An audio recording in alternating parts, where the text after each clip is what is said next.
Deus abençoe o casal. Chamina. Deus abençoe o Chamina. Antes que a gente possa ir ao nosso lar, e ler um texto com vocês.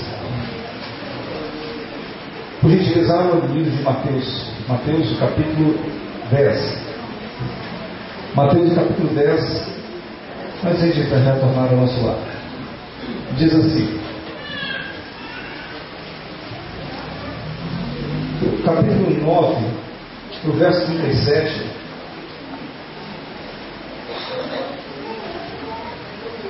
Jesus, ele fala acerca da missão, das responsabilidades que temos como filhos do Altíssimo, mas também uma carência que existe. E aí ele diz assim, bem, o capítulo 9, verso 37 diz assim: então disse aos seus discípulos, a seara é grande, é realmente grande, mas poucos são os ceifeiros. Rogai pois ao Senhor da seara que mande ceifeiros para a sua seara. Capítulo 10, verso 1. E chamando os seus 12 discípulos, deu-lhes poder sobre os espíritos imundos para que expulsarem e para curarem toda enfermidade e todo mal. Ora, o nome dos 12 apóstolos são esses. Primeiro, Simão, chamado Pedro, André, seu irmão, Tiago, filho de Zebedeu, e João, seu irmão, Filipe e Bartolomeu, Tomé e Mateus, o publicano, Tiago, filho de Alfeu, e Lebeu, apelidado de Tadeu, Simão Cananita e Judas Iscariotes, aquele que o traiu. Bem, aqui não fecha a Bíblia, por gentil, não fecha. Mas aqui notamos o quê? Que Jesus viu então uma carência, uma necessidade, e aqui nós encontramos então, dentro do primeiro discurso que é elaborado por Mateus, de maneira didática, ele apresenta então a fórmula como é que os discípulos do céu, mensageiros e embaixadores do céu, deveriam proceder. Perfeito? Então aqui nós vamos então tirar pelo menos algumas lições nos 3 versos, 4 versos seguintes, ok?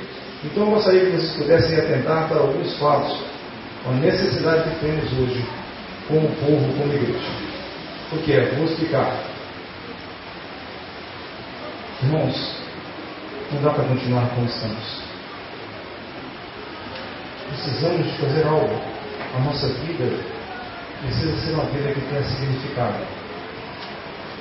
Sabe, algumas pessoas, eles continuam vivendo de maneira acomodada, achando que está tudo bem. O tempo irá passar e você vai perceber que a vida ela se torna sem sentido se você não estiver auxiliando outras pessoas. Tem um trocadilho que diz assim: quem não vive para servir, não serve para viver. São esses adágios populares, mas que têm muito significado.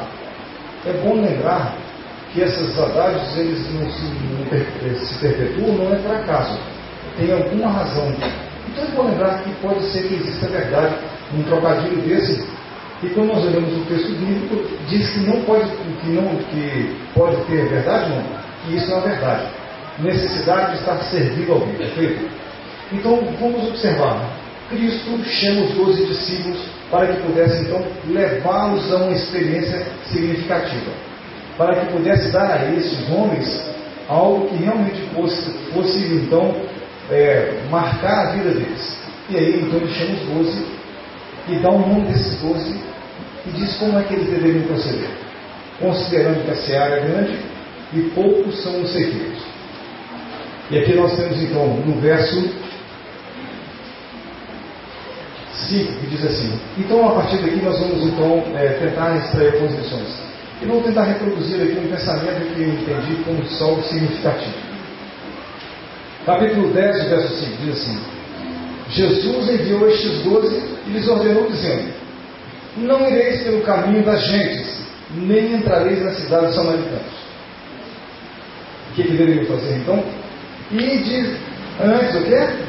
A casa, ide antes das ovelhas perdidas da casa de Israel. Bem, aqui está então a primeira lição que eu gostaria que pudesse ser internalizada por nós.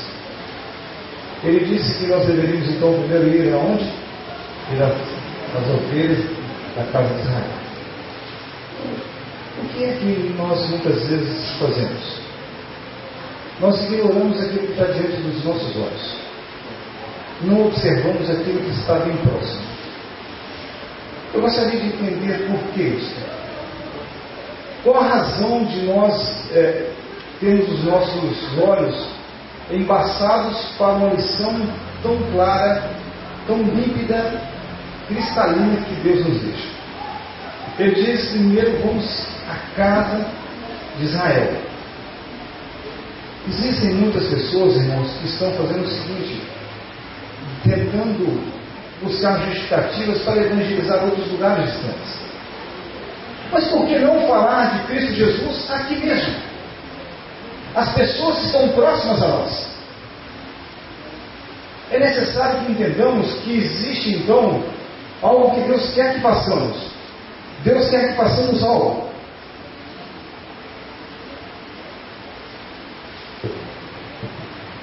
Não ignorar as pessoas que estão próximas a nós. Irmãos, quantas pessoas afluem à nossa igreja a cada culto? Quantas pessoas vêm à nossa igreja a cada culto para poder assistir o culto, para poder estar aqui, para poder adorar ao nosso Deus? Vocês já tentaram fazer uma pesquisa? Já tentaram descobrir na recepção quantos convidados, quantas pessoas visitam essa igreja a cada culto? Será que já fizemos algo assim? Irmãos, preste atenção numa coisa que eu vou dizer. Nós ignoramos essa realidade e começamos a anunciar: vamos pregar o Evangelho em outros lugares. Vamos pregar o Evangelho em outros lugares, enquanto existem tantas pessoas aqui que estão aqui do nosso lado, estão no nosso meio hoje, e nós muitas vezes ignoramos. Ou seja, Deus está nos convidando para que a gente possa estar entregando a primeira lei do céu com relação ao evangelismo. O que é? Qual que é a primeira lei do céu? Ir às pessoas que são receptivas. As pessoas que estão entre nós. Nós muitas vezes queremos buscar lá fora enquanto estão aqui dentro. Nós nos organizamos internamente, fazemos um monte de programas para poder atender internamente, mas nós queremos buscar lá fora.